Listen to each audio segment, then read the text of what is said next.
Excuse-moi, j'ai perdu les os. Comme tu m'avais dit que pour 1 heure ou 2... Moi, j'ai dit ça. On fait la course? J'ai pas envie de faire la course. Vas-y, toi. Tu connais rien au petit garçon. T'as pas d'enfant. Je vais me préparer. Qu'est-ce que je fais, moi?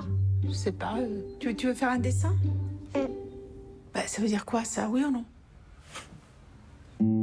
Il faut que je te dise quelque chose de très triste au sujet de maman. Elle est morte. Ouais.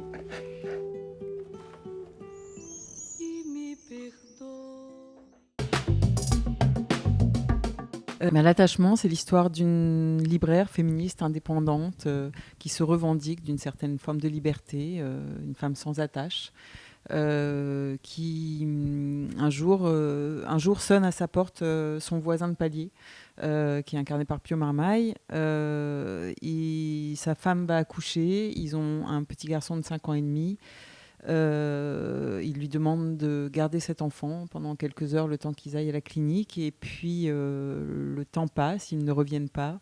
Et finalement, petit à petit, elle commence à s'inquiéter un peu, et a raison, puisque quand il revient tard le soir, il est dévasté, car sa femme est morte en couche. Et il se retrouve seul avec ce petit garçon dont on comprend très vite qu'il n'est pas le sien, et cette petite fille qui vient de naître. Voilà. Et le film raconte comment, tout d'un coup, cet homme et ses enfants, traversés par ce deuil, vont rentrer dans la vie de Sandra, cette femme incarnée par Valeria Bruni-Tedeschi. Ce qui me touchait, c'était de voir à comment cette femme comme ça, qui tient vraiment à sa liberté, à son indépendance, et peu à peu, et puis cette femme qui est très cérébrale aussi, et qui n'est pas trop dans l'émotion, est gagnée peu à peu par, et bouleversée peu à peu par l'intrusion dans sa vie de cette famille, d'une certaine manière.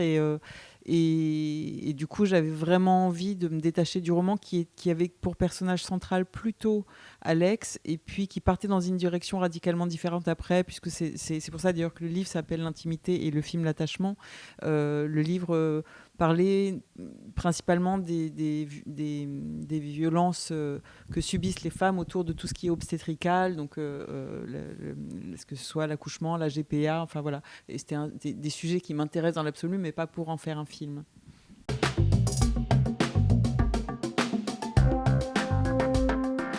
Ça aurait pu, l'intimité aurait pu, mais je pense que c'était réducteur. Voilà, je trouve que l'attachement englobe plus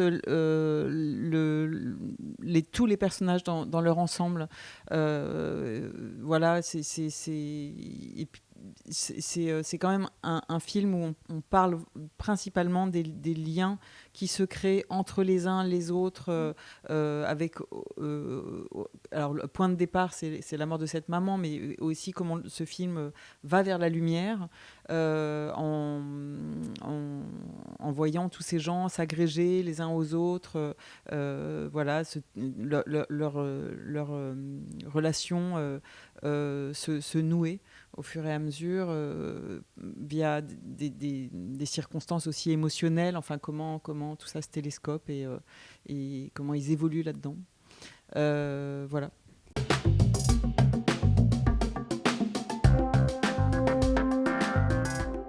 Oui, c'est vrai, il y a quelque chose qui devient plus aérien par la suite. Mais en même temps, ce jeu de porte, il me plaisait beaucoup. J'aimais beaucoup l'idée de ces deux appartements, et du fait que chacun est enfermé au départ chez soi, et que finalement, c'est un film qui décloisonne. Surtout dans cette période où on cloisonne beaucoup et on érige des murs partout.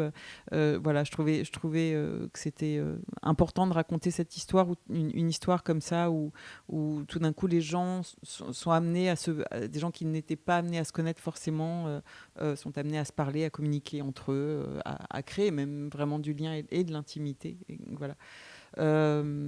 Et j'aimais beaucoup ce sas, qui est le palier entre ces deux appartements, dans lequel il y a beaucoup de choses qui sont dites, ou de l'ordre de l'intime, justement, et puis c'est souvent l'enfant qui fait le lien, qui force les ouvertures de porte, justement, quand même on lui interdit, quand bien même on lui interdit d'y aller, il y va, il sonne aux portes, il les ouvre, enfin voilà. Ce décor est un vrai personnage pour moi.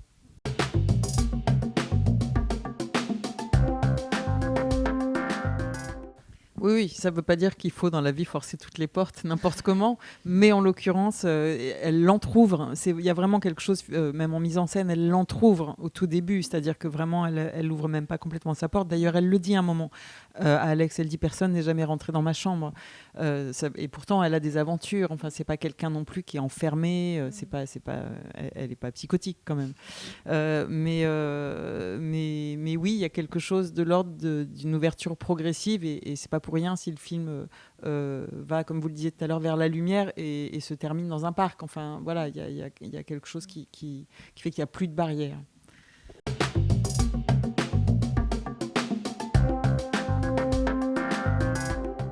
Je ne sais plus comment ça s'est passé à l'écriture parce que c'est un scénario, quand on l'écrit, on part d'un point A, on va au point B, on repart pas, on passe par un autre chemin, on casse tout, on déconstruit, on déchire. Enfin voilà, donc c'est très compliqué de refaire le chemin à l'envers. Tout ce que je sais, c'est que dans tous mes films, il y a souvent 2 personnages centraux et au moins 3 personnages, voire 4, qui sont importants, qui gravitent autour et qui sont pas là juste pour servir la soupe des personnages principaux, mais qui ont une existence propre dans la vie, enfin dans ma vie à moi.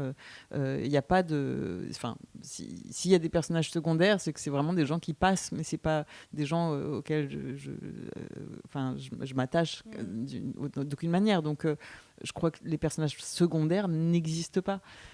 Donc c'est pour ça que j'ai tendance à vouloir tous les faire exister. Et donc si j'ai décidé de faire exister le père, par exemple, interprété par Raphaël Quenard, je me pose la question de savoir qui il est, quelle est sa place dans cette famille. Et quelle trajectoire on a envie de lui faire effectuer tout au long de cette histoire. Pareil pour le personnage d'Emilia. Voilà, donc du coup, on commence par se dire voilà où ils en sont au début du film, et on voit comment ça se télescope avec les 2 personnages principaux justement, ou avec l'enfant là en l'occurrence. Et puis et ensuite c'est comme une partie de billard, c'est-à-dire qu'il y a une balle qui rebondit sur une autre et puis qui va rebondir sur une autre et ils vont évoluer comme ça. C'est comme un canevas, je sais pas, mais c'est très, très difficile de me remémorer l'historique.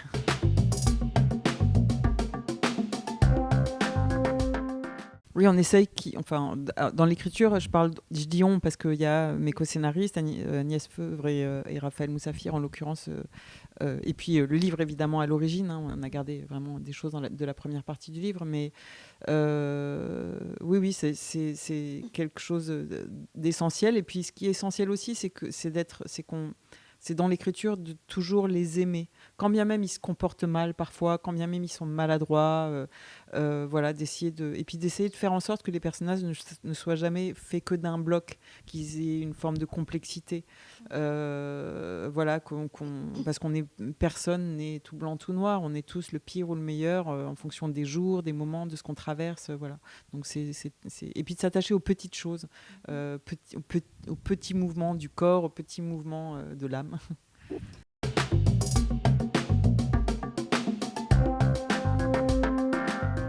Oui, parce que d'une certaine manière, puisqu'on emploie beaucoup ce mot aujourd'hui, elles peuvent trouver aussi une forme de sororité dans leurs différences. Enfin, et puis apprendre l'une de l'autre.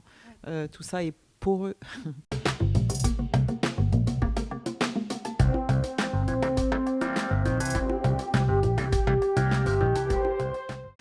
Non, je me suis pas du tout. J'avais beaucoup aimé La Fracture et eux dans La Fracture en l'occurrence, mais je crois que j'avais même oublié quand j'ai proposé le film notamment à Valéria en premier qu'ils avaient joué ensemble et ensuite à Pio. Donc ça m'était vraiment sorti de la tête et je m'en suis souvenu après.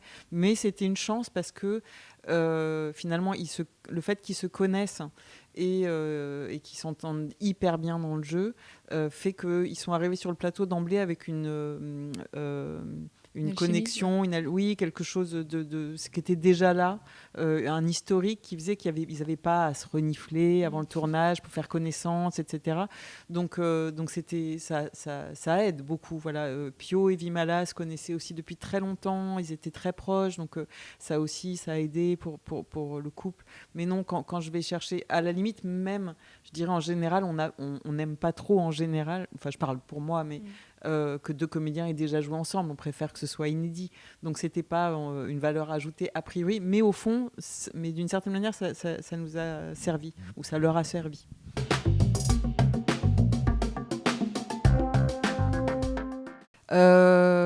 On gère comme on peut. C'est-à-dire que déjà, Valéria, elle était évidemment heureuse à la base de faire ce film et que je lui propose ce qui, a priori, ressemblait effectivement à un contre-emploi. Après, sur le plateau, c'était une autre paire de manches parce que elle avait beau avoir envie fondamentalement d'aller vers le personnage, il y avait quelque chose en elle qui résistait parce que de manière organique, parce que c'est une actrice qui est très organique, c'est-à-dire que c'est quelqu'un qui ne joue pas, elle est le personnage. Donc comme elle est très différente de Sandra, ça lui demande un effort monstrueux pour elle de retenir sa vraie nature.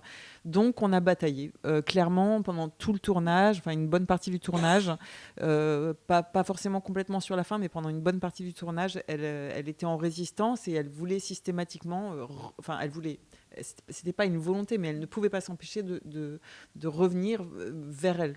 Voilà.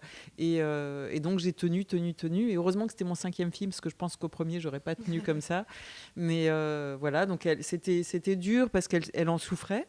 Et moi, j'en souffrais aussi parce que c'est épuisant d'être tout le temps dans la lutte. Mais au final, elle est hyper heureuse du résultat. Et moi aussi. Et je pense que ça a rajouté, je pense que cette bataille a rajouté à la complexité du personnage, parce qu'on sent, je pense, même quand elle en trouve la porte justement au début du film, et même sous cette façade tout en contrôle, qu'il y a quelqu'un qui bouillonne à l'intérieur. Donc je pense que ça a enrichi le personnage. Elle avait qu'une envie, c'est de jouer tout le temps avec ses lunettes. Et c'est aussi parce que ça peut très vite devenir des tics de jeu en fait, de prendre ça. Et du coup là aussi j'ai résisté, c'est-à-dire que je lui disais arrête avec tes lunettes, arrête. Par contre ces lunettes l'ont vachement aidée parce que c'est comme une protection pour Sandra d'avoir ses lunettes. Alors certes elle a peut-être des problèmes de vue, mais c'est quand même c'est voir le monde à travers des lunettes, c'est un peu différent. Il y a quelque chose et puis on peut se cacher un peu, voilà. Donc ça l'a aidé pour incarner le personnage, tout comme sa coupe de cheveux, ses vêtements, les vêtements dans lesquels j'ai mis, etc. Mais je lui ai demandé justement de ne pas trop en jouer, parce que sinon ça devient vite un accessoire.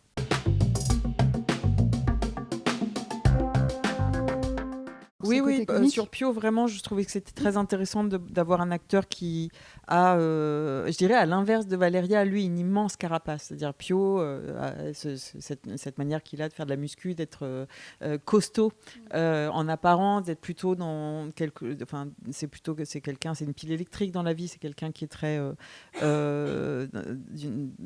toujours joyeux,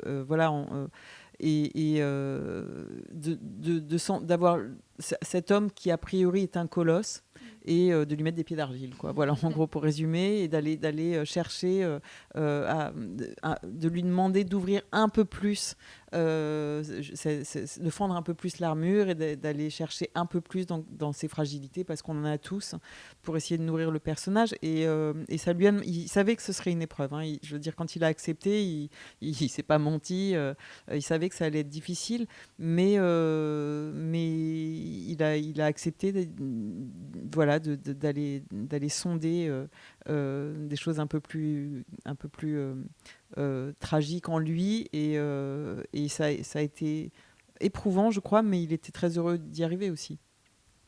Et puis pour Raphaël Quenard, oui. Alors Raphaël, c'est différent parce que j'avais envie d'un mec un peu débonnaire quand même, au départ en tout cas, et puis que c'est plutôt quelqu'un ensuite qui qui va vers quelque chose de plus posé, mais il fallait le tenir parce que Raphaël, il faut le tenir, sinon il aime tellement improviser, rajouter des petits mots partout, et puis moi je suis très attachée au texte, donc je me suis battue aussi, en fait un peu avec tout le monde, mais bon, c'était heureux quand même. Enfin, c'était.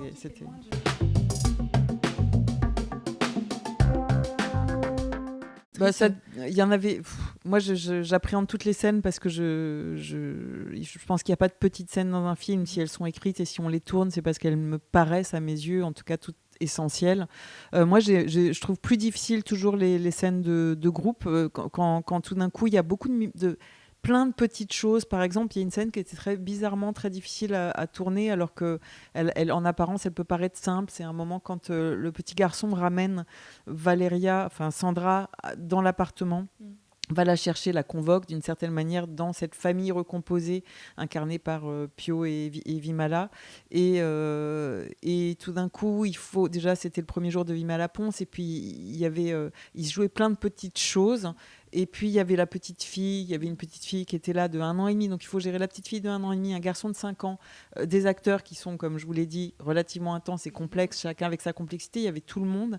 Je pense que c'est une des scènes qui a été la plus compliquée à tourner. J'ai même fait des petits retakes le lendemain sur les enfants, parce que le jour même, il me manquait des choses. Et pourtant, en fait, quand on la voit dans le film, elle paraît pas si compliquée que ça à faire.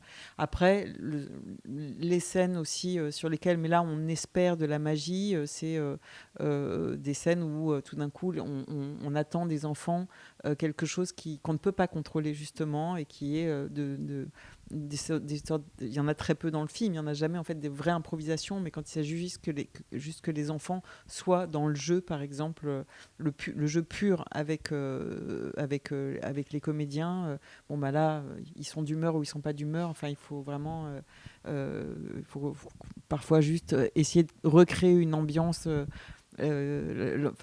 créer une ambiance la plus idéale possible, mettre tout le monde en condition, mais ça prend ou ça prend pas, quoi. Donc là, quand les choses m'échappent comme ça complètement, c'est toujours un peu compliqué.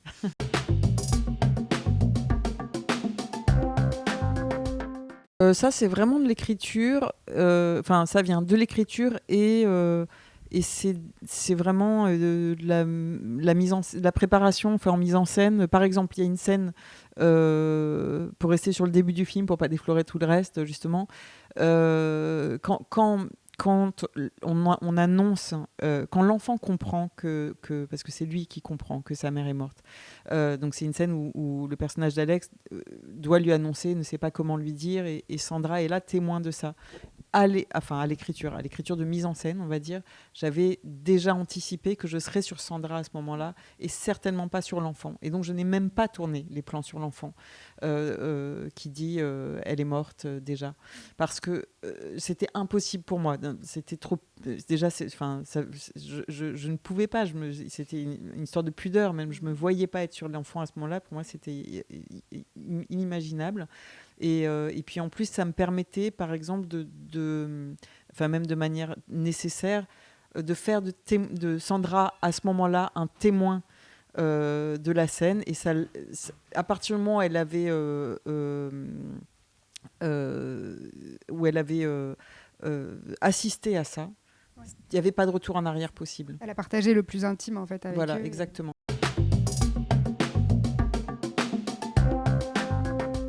Ça, c'est venu à l'écriture, vraiment, et l'idée, c'était de faire, en faisant de Lucille le point central. Ça permettait, parce que le film commence par une mort, donc on pouvait raconter un drame et une histoire totalement tragique, mais c'était pour mettre la vie au centre. Ouais. C'est-à-dire l'idée que non, on ne va pas vous raconter la mort, même si on va, évidemment, il y a quelque chose de l'ordre du deuil pour Alex, mais principalement pour Alex, mais on va du côté de la vie. Donc on vous entraîne tambour battant vers la vie. Et moi, ce qui m'a toujours frappé, c'est aussi ce qui me frappe depuis que je suis maman, notamment, c'est à quel point les enfants sont des marqueurs de temps, quand leur premier pas, les premiers mots, et ce côté irréversible qui fait que quand on avance avec des enfants, il n'y a pas de retour en arrière possible. Enfin voilà, donc ça a effectivement donné du rythme, ça marquait la force de l'attachement. les étapes du deuil, évidemment. Enfin voilà, ça s'est imposé.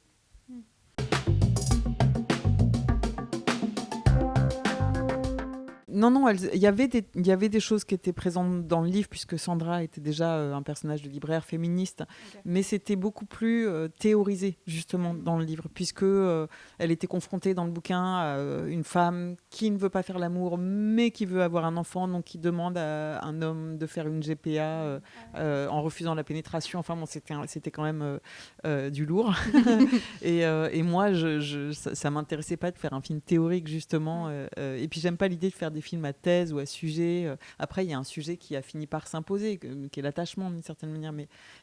Donc, après d'aborder le féminisme m'intéressait, mais de l'aborder avec beaucoup de nuances, au travers des personnages, de différents personnages qui peuvent aussi en parler sans forcément que ce soit une bataille de chapelle ou voilà, une lutte fratricide voilà, ou matricide.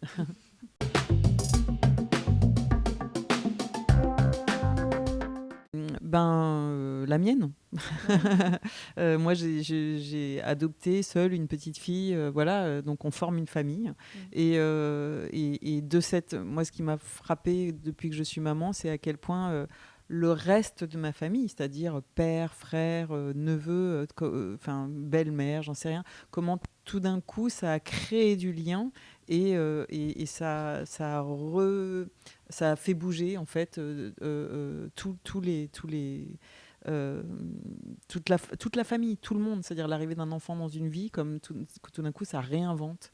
Et puis comme autour de ça sont venus se greffer des parrains, des marraines, voilà, par brassée, enfin. Donc oui, voilà, typiquement.